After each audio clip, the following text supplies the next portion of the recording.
महादेव. दीक्षा किचनमध्ये तुमचं सर्वांचं स्वागत. कसे आहात तुम्ही?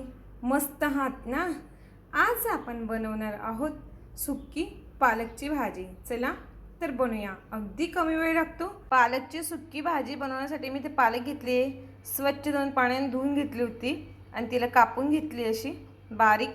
त्यासाठी लागणारं साहित्य: 1 टोमॅटो घेतला आहे, 2 ते 3 हिरव्या मिरच्या घेतल्या आहे, बारीक कट करून घेतल्या, 1 कांदा घेतला आहे, बारीक कट करून घेतला, त्याला पण घेतला आहे फोडणीसाठी बारीक कट करून घेतला आहे. त्यासाठी इथे कढई ठेवली आहे.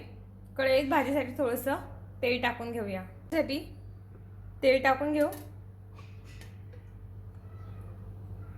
भाजीसाठी इथे 2 पळ्या तेल टाकून घेतले आपण.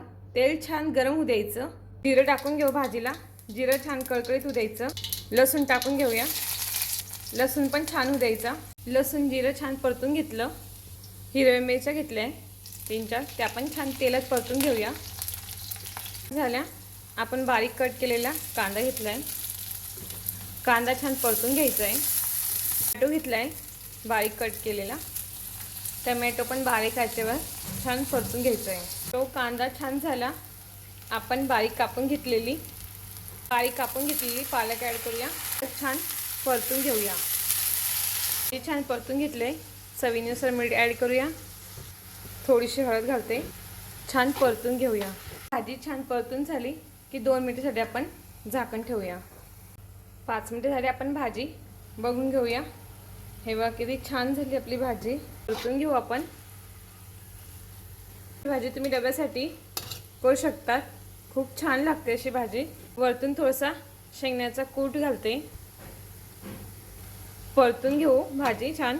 बारीक गॅसवर भाजी केली ना, भाजीचा कलर पण छान येतो आणि भाजी कढईला पण लागत नाही. बघा किती छान आला आपल्या भाजीचा कलर. आपली भाजी ही तयार झाली आहे. तुम्ही अशी भाजी भाकरीसोबत, चपातीसोबत करू शकता. टिफिनला पण अशी भाजी करू शकता. अगदी कमी वेळेत होते. तुम्हाला व्हिडिओ आवडला असेल तर व्हिडिओला लाईक करा, चॅनलला सबस्क्राईब करा. थँक्यू.